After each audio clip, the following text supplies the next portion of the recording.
the dark secret of adultery was revealed to me in the most unexpected way. My wife's lover came into my life carrying with him the truth I did not want to see. He appeared to me, carrying the amazing stories of my wife's adultery, which were the key to unraveling the whole web of lies. My heart pounded as he pulled something out of his pocket that changed all my ideas about our married life. Photos, notes, proof that my wife had betrayed me. The world collapsed before my eyes, and I realized that nothing would ever be the same again. This story of infidelity revealed new facets of the drama of fate, in which every action can have unpredictable consequences. Are you ready to enter with me into this wonderful world where betrayal and revelation succeed each other and the truth is revealed at the most unexpected moments? Get ready for an amazing story where each step leads to a new discovery and where the masks fall away, leaving us wondering what's next for us.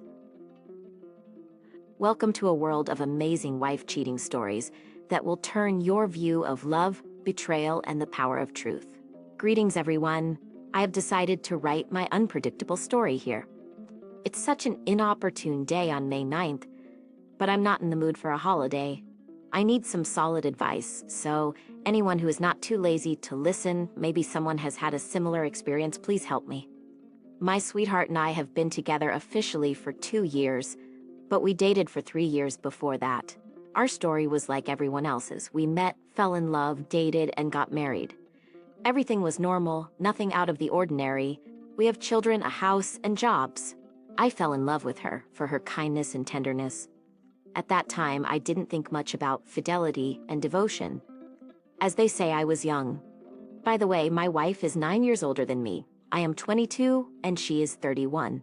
But her age never showed in our family life, and it didn't need to. She always behaved like a young woman, and the age difference never mattered to us. I must admit I liked it, but as they say, all good things must come to an end. This incident happened on April 29th when I found out about her infidelity. That day we were both at work. We work in different cities, but they are not far from each other. My cell phone rang and I saw an unfamiliar number. I answered and it was a man's voice. He told me that my wife was flirting with him. At first I thought it was a joke or a prank. I asked who he was and where he got this information. He told me not to get upset and not to tell anyone. I said that I needed to talk to him in person and that I would come to him today to explain everything. My blood began to boil in my veins and I felt a devilish anger. I wanted to tear the woman apart right now and could not believe it. Was it really true? Was my mother really capable of such nonsense? I asked myself. I was eagerly waiting for that crucial hour, that minute, that second, to meet that man. I smoked a pack, dropped everything, got ready and went where he said. While I was trembling with anger, I went to the same bench in the park, but he was nowhere to be found. I lit a cigarette and waited, but after 40 minutes, he still didn't show up. I couldn't take this madness any longer, so I called him after 20 minutes. He seemed to understand the number that was calling and said, "Hey buddy, I'm a little busy at work. Are you there?" I replied, "Yes, you can hurry up." And he said, "Man, wait another half hour, just sit there. I'm dying to know everything." I was seething with anger. My patience had reached its limit. After 40 to 50 minutes, I still didn't know if it was him, but then I saw him coming towards me. He was some kind of redneck, dressed plainly and looked around my age, but I didn't care about that at the moment. I just wanted to find out everything quickly. He approached me quietly and asked, "Are you the one?" I wanted to kick him in the leg. I was so angry. I immediately bombarded him with questions, almost choking him. I wanted to explode, but he calmly told me everything and even showed me the texts she had sent him. I was furious. This woman wrote, "I want you." It's disgusting. He tried to calm me down, but I only got angrier.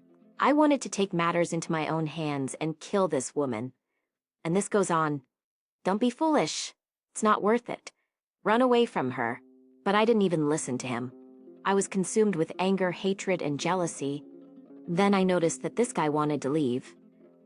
I told him to stop because I realized that he didn't just reveal everything out of the goodness of his heart. I started questioning him out of anger, demanding to know about their meetings and what she told him word for word. Finally, I lost it and asked, "Did she tell you about me?" What did she say when she met me? What did you do? Where did you go? How did she flirt with me? And he didn't say a word about me. He only answered my other questions, still flirting with me. He even showed me the text messages. My advice to you is to leave her. The most important thing is that you know the truth about her. It doesn't matter what she said. I told him I don't need you to teach me. I'll deal with this trash myself. I continued to bombard him with questions for 15 minutes, consumed with jealousy. I asked him, why did you tell me everything? Why did you give up this woman? You don't even know me. And he replied, I don't need to know a person to tell them the truth. I told him the truth. I went through all of that, and that is why I informed him. I dislike women like that. I asked him how he knew my number. He could have just slept with her, and that would have been it. He told me the guy was normal. He replied, I told you I dislike people like that. I am married myself, but I kept it hidden from you after I found your number in her phone while setting up an EMS. Now I'm telling you everything. Draw your own conclusions, and was about to leave again. I had a good idea to expose this trash with the help of the guy. He started to babble that if his wife finds out, it will be bad. I just wanted to see with my own eyes how this scum agrees to lie under him, and how he starts to manipulate her into giving consent for sex. I told him that all he needed to do was to agree to have sex with her, and that was it. I would handle everything else. I told him in a fit of jealousy to continue developing a relationship with her and to tell me everything. I would write him questions to ask her. He didn't agree at first. He was afraid for his wife. I said I would pay him if I had to. I told him to start flirting with her today, and we would talk on the phone. Then we parted ways. As I was driving home, I was thinking about how to behave with her. I was in a terrible state. My nerves were on edge. I knew I had to keep it together just to get her to confess when she came home, but she still hadn't arrived. I started to drink and wait, pacing around the room like a caged animal, feeling nervous. Finally, she arrived. I didn't even have to ask her anything. I just needed her. She went straight to bed, exhausted. When she fell asleep, I went to the bathroom to call the guy and start the plan, but he didn't answer. He called back an hour later. I told him to send me a text message asking her if she loved her husband and if she wanted me, and to send me her answer immediately. I don't know how I managed to fall asleep next to her. I felt sick. I got up multiple times during the night to smoke. In the morning, I pretended to still be asleep until she left. But I hadn't slept at all, and this woman didn't care. She was snoring while I was dying inside, checking my phone and seeing her text message. She said she loved you and didn't want me. She said we needed to stop everything. But she didn't mean it. She said she was no longer involved in this, and I had to deal with it myself. I felt like a stone was weighing down my heart. But I was determined to see this through to the end. I couldn't let my anger consume me. This foolishness had to end. He has gone away, and I called him, but he does not answer the phone. I called for 3 hours and 10 times before I got to work, but it was useless. I told myself I would deal with her in the evening and somehow manage to work through the day. My thoughts were consumed by this situation, and I couldn't shake them off. My bosses were criticizing me for not working, but I couldn't focus. I thought to myself, how can I work and not make mistakes? I grabbed a couple of bottles of beer on my way home, but it didn't help. I tried calling the guy again, but he still didn't answer. I started to think that maybe they were having sex, but then I remembered that he gave me his word. I couldn't believe it. His wife, if he wasn't lying, refused to help me. Maybe he's a coward and doesn't care about his wife. No, that's just nonsense. I probably pushed these negative thoughts away because I was afraid of them becoming a reality. I drowned my thoughts with beer and waited for her. I sat and thought, what if she agreed to have sex and now he might call to catch her in the act? Why am I even thinking about this? I told him to get her consent and not to sleep with her. If he touches her, I'll take care of him myself. Suddenly it all came back to me and I was furious. I didn't have to guess anymore, and it was stupid of her. I couldn't hold it in any longer, and I said, I know everything. I know about your flirting with others. She paused and tried to come up with excuses, but I could see right through her. She said, "Don't think anything bad," and started to ramble on as if I didn't know the truth. I was infuriated and slapped her in the face before going outside to smoke. I couldn't calm down and eventually went back inside. I told her to shut up and make excuses, but it was useless. "He showed me all your text messages and turned you in." She kept giving me excuses for half an hour like a fool. Then she started crying and begging for forgiveness, saying she didn't need him. I couldn't believe it. I went outside, and an hour later, I came back inside to find her sobbing again, apologizing and swearing she would never do it again. I called her a slut and went to the kitchen, but she fell down and clung to my leg. She kept apologizing and crying, but I couldn't forgive her. All I could hear were those texts in my head. She was afraid that I would change the quality of our relationship, but I had already given up on her. She started to flatter me, but I didn't want to hear it. Cinderella, bringing coffee to bed. I always drive her away, but it cannot be like this forever. I have to decide whether to forgive or not. You can say it was not cheating, but if a guy let her, she would have. So I tell you everything, and I need male advice, and women can basically also unsubscribe. Thank you in advance. Dear author, what I want to say first of all, marriage at 21. I remember everything correctly. You seem to be 21, very young and dandy. Well, okay, this is not an offense in any way. It's just a fact. First of all, marriage at this age is at least unreasonable, because you don't understand a damn thing about people. And especially with a woman who is 9 years older than you. Yes, it turns out there is a difference of 9 years. Well, what a difference. No difference at all. Really? Well, it's good to say when people meet at 40 and say they're at 49. Then there is virtually no difference. This is a fact, but in your case, the lady has lived a lifetime in her youth. A hot youth. We were all young. Really, we all know what's going on there and what kind of life it is. And I understand that the broad is beaten. As they say, that was the first mistake. And the second one you can still make if you don't listen to my advice and the advice in the comments under this video, because I already know what our listeners will say to that.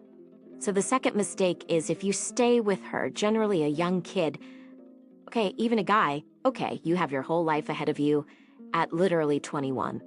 It seems that only higher education graduates, if now nothing has changed, have everything in front of them, all in their hands, and do not let it be soiled by fate.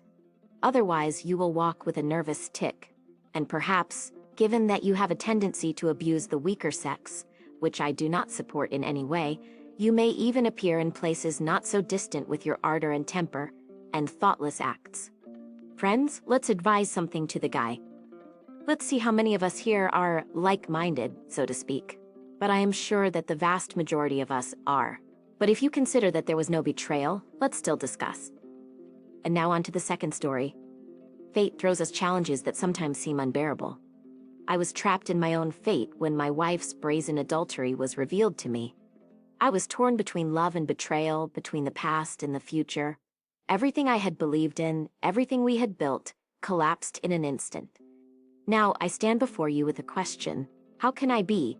Life has been turned upside down, and I am seeking advice, seeking understanding, seeking answers to my toughest questions. In this video, we will delve into a wonderful world where the dramas of fate are intertwined with our personal stories.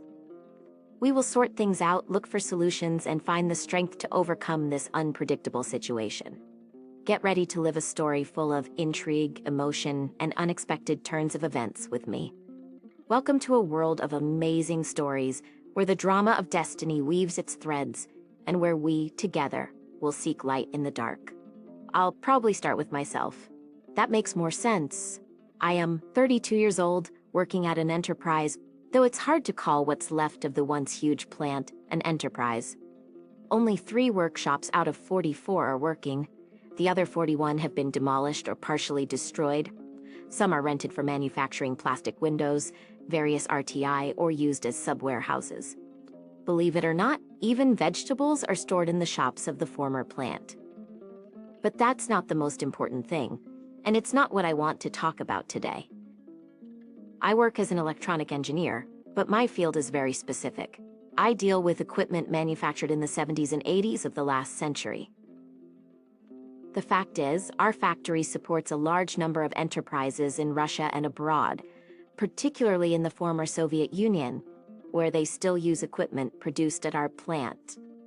Yes, we still produce some of the same equipment from half a century ago. It may not be a lot, but it's enough to supply these plants that still use outdated technology. And it seems like they will continue to do so as they have no plans to modernize. Why spend money on new equipment when the old one, although not functioning perfectly, still works?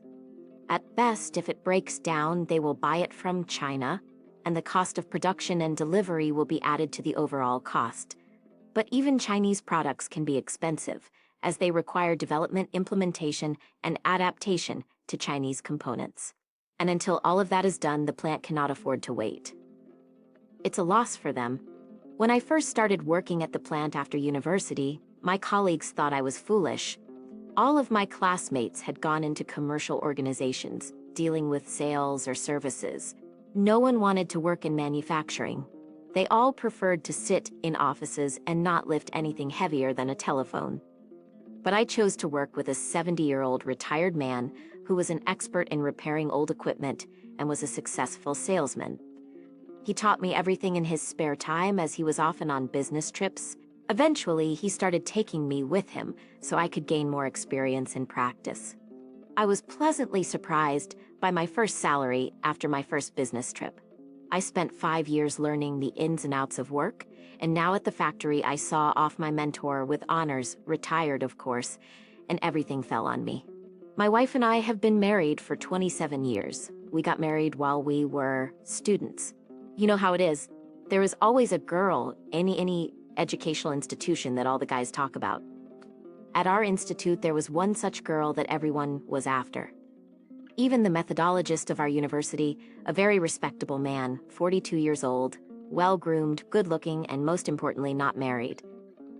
Of course, I made attempts to pursue her, but they were unsuccessful, as she did not seem to notice me.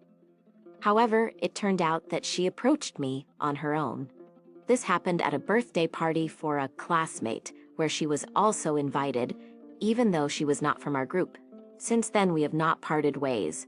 Just before graduation, got married. She worked, I worked, and we didn't think about having kids yet. We were living in a one-room apartment that I inherited from my grandmother, so we decided to focus on building our lives first before thinking about children. We lived well, took a vacation abroad every year, bought a car, and saved up money for a 2-bedroom apartment, thanks to my decent income. I constantly traveled around Russia for work. Sometimes I had to go to Lithuania, Latvia, and Estonia. I also had the opportunity to travel to Europe, including Hungary, Slovakia, Macedonia, and once to Romania. I even went to Mongolia, and I don't think it was the last time. My job required me to travel to different parts of the former Soviet Union and the nearby countries. I would often arrive exhausted, but there was always urgent work that needed to be done. I always worked alone, and sometimes I even had to do locksmithing tasks with an unskilled assistant. All they could do was run errands and stay out of my way. After these business trips, I would be given 3 days off. I would spend the first 24 hours sleeping and relaxing, and then I would focus on household chores and spending time with my wife. I would give her the presents I brought back from my trips, and as a tradition, on the 3rd night of her day off, I would take her out to a restaurant. 2 more years passed in this routine, and then one morning, when I returned from another trip, it was my day off. I took a bath and went to bed. My wife went to see her friend, explaining that she did not want to disturb my rest and that it was amusing to watch me sleep. My wife left and I fell asleep. Just an hour later, I was awakened by a persistent call on the intercom. I thought, if it's not a fire, flood, or war, I'll be furious. My wife had the key, so she could have opened the door herself. She opened the door herself. I had to get up. It took me a long time to figure out what the man wanted. So I let him into the entryway, opened the door to the apartment, and waited. He came in, called me by my name and patronymic, handed me a bottle of good cognac, and said that he was my wife's lover. At first, I did not understand. Apparently, the embrace of sleep still firmly held my consciousness. Then gradually it began to come to me. I invited the stranger into the kitchen, opened the bottle, took out the shot glasses, and poured us some cognac. We drank. I sat down across from the stranger and said, "Tell me about it." It turns out that my wife has been having an affair for 2 years now. We met in a bar when my wife and her friend were taking a break from their work. My wife told the lover that she was single, and they met in a rented apartment. The lover said that she was there and was waiting for him. But he found out everything by chance. He just bumped into his wife's friend. They went to a cafe, sat for a while, and talked. He found out through her friend the address where we live, and the fact that he is here now, purely by chance, came on a whim and caught me. He said that he would never start a relationship with her, knowing that she has a husband. He was a good man, and he had his suspicions that my wife was cheating on him. He even tried to follow up and met her a couple of times, but always alone. He apologized to me, saying he only found out 3 days ago. He said that if I wanted, we could go to a rented apartment with him now, so I wouldn't think he was a new lagoon. To top it off, he said he could name some intimate marks on his wife's body that only very, very close people would know. When my wife came back in the evening, I was very drunk. I had never been drunk before. I could only drink 2 or 3 shots, and no more. She tried to talk to me, but I just looked at her and kept quiet. She put me to bed. In the morning, she left for work, and I, after sitting in the shower for an hour, cleaned myself up and started to pack her things. The divorce went in a pattern. I kept silent. My wife was the only one who talked. It turned out that it was impossible to live with me. I did not pay attention. I was cold in relationships, stingy, and most importantly, I was totally against having children. It was frustrating, very frustrating, but that was not all. 3 months later, my wife made an appointment. We met at our restaurant, where we went every night of my 3rd day off. My wife apologized, told me she was wrong, but the fault of her cheating was mine. She said that she loved me and wanted to be with me. After what she said, we went to court. In court, and after the division of property, by the way, she saved up for the apartment with the amount of money she gave her mother. I somehow overlooked it, so besides the apartment and car, I have nothing. She took everything, down to the old DVD player, which was gathering dust in the closet room, and my wedding ring. But that's okay. I still have my head, arms, and legs. I'll earn it. To be honest, dear listeners, for some reason I don't really believe it. But the man who sent me disclaims that this is his real story, that it happened to him personally. Give me likes or dislikes, share comments. I would like to know your opinion. Subscribe if you haven't already. See you soon.